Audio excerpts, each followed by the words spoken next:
well as possible, rather than as fast as possible. It's about quality over quantity. It's about understanding that everything we do, buy, eat, consume, look at, is connected to other people. Everything we make and the way we make it is connected to other people, the environment, the world around us. And that everything that is made has a process, has a story behind it. And so I think what this slow revolution is doing is reshaping our vision of time and bringing us away from this neurotic, unhealthy view of time, which is that time is money, therefore we must turn every moment of our day into a dash to a finish line.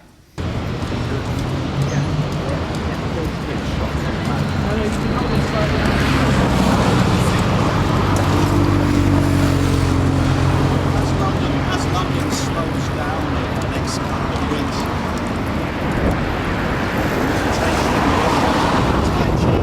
slow eating for most Londoners. Slowness simply isn't an option. Then we'll go into our reaction box.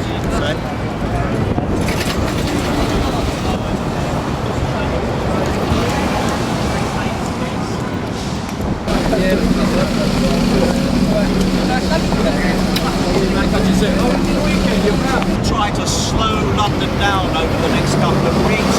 There's going to be knitting classes for commuters on railway trains. There's going to be Tai Chi and meditation in the parks. There's even going to be slow eating and slow cooking. And quite frankly, for most Londoners, being slow simply isn't an option. And when we get stuck in fast forward, it often takes a shock to the system, a wake-up call, something that makes us realize that we've forgotten how to slow down and it's doing us real harm. And for many people nowadays, that wake-up call comes in the form of an illness.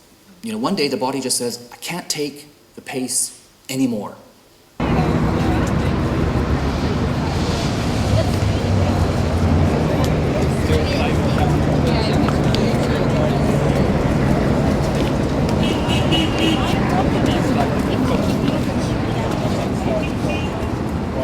Does it work? You know, does it really work? Because this is all sounds wonderful in theory, and I'm standing up here at a podium, and is it just words? No, it's not. It does work.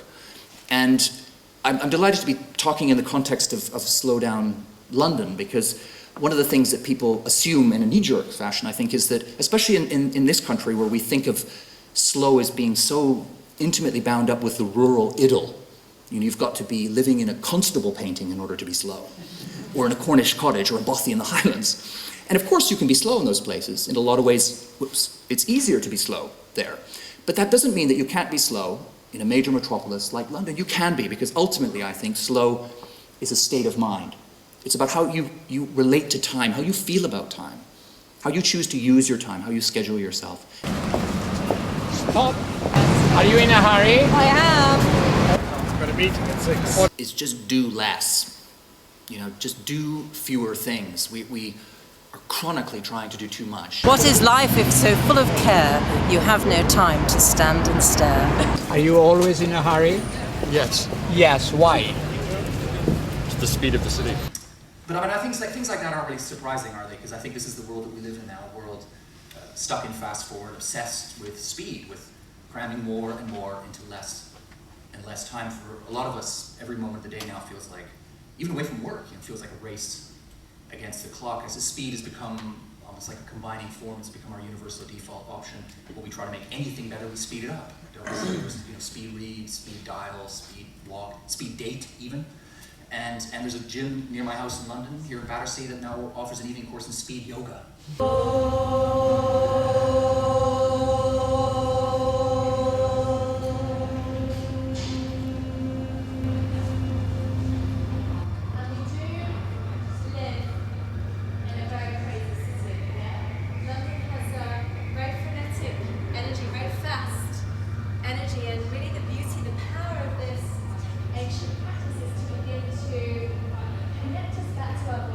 So I think we're at one of those moments now when culturally the tectonic plates are shifting below the surface, that a lot of things that were even beyond debate, that were untouchable, that couldn't be questioned even a year ago, are now being questioned.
that slowing down is the first step.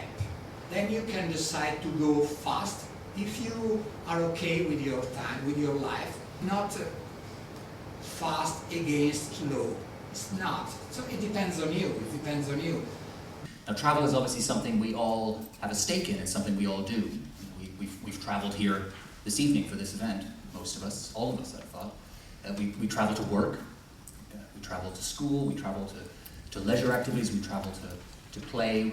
We take business trips. We travel on holiday. And of course, we travel in the mind as well. But travel, like everything else in our culture, has, in the last century or so, accelerated. It's got faster and faster and faster. When people moved slowly in their travel, there was time to establish proper communications with what was strange, to absorb, to adjust oneself. Now that we are whizzed about the world, there is no time for absorbing and adjusting.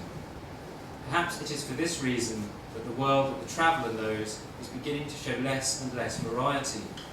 By the time we can travel at 400 miles an hour, we shall probably move over a dead uniformity, so that the bit of reality we left at one end of the journey is twin to the bit of reality we step into at the other end. Indeed, by that time there will be movement, but strictly speaking, no more travel. I've always equated travel with like a supermarket ready meal, in that it's quicker, cheaper and easier, but it doesn't taste as good. And it's the same with travel. It's supposed to take, if it's longer, it costs more, and it's more hassle. That's what travel's supposed to be. It's not supposed to be like an anaesthetic. It feels almost mindlessly simple to go on and book a flight on EasyJet. Fast tips on how to travel slowly. And my big thing is the return of the airship. And If you have stopped taking flights in the way that Ed has, I wonder if you might raise your hand. Just one, right? So we have a long way to go. We've become atomised, along with being slaves to the clock.